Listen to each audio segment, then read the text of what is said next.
Bipaswani hai fana all chamong non deket theo jeni jeni location no balai kana jam jon rui baka phati nai hamsak nai bon na Amma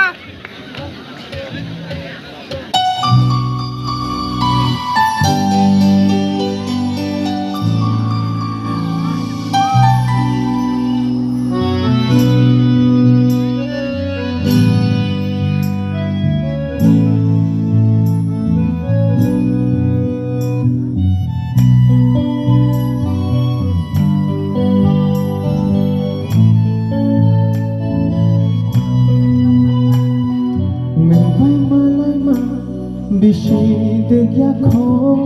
nangbai kok sama jorati shakho bahai shale no no namo kelani nene bayani ham jamani mushabo tata kere beblavo no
Burungni wan chukman neng bai malai nani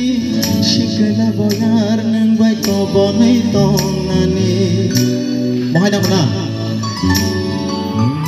oh shai burungni wan chukman neng bai malai nani shikala boyar neng bai ko bonai tong nani raja ke khuri mo neng amo to nikha apanta bogani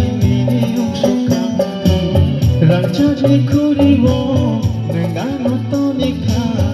apanta bugani ni mukshoma bahai shalai no nengamo kelayani neni bayani hamjamani mushabo tata kere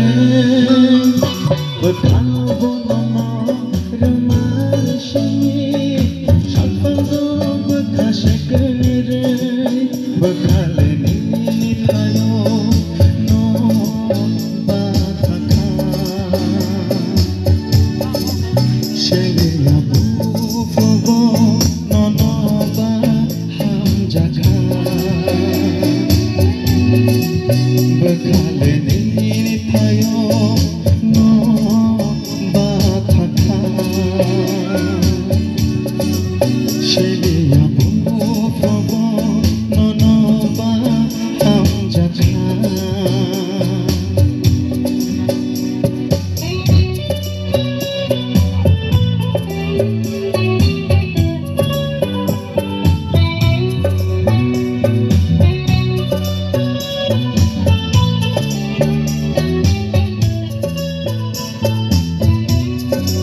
Thank you bala hambai gang te tang sar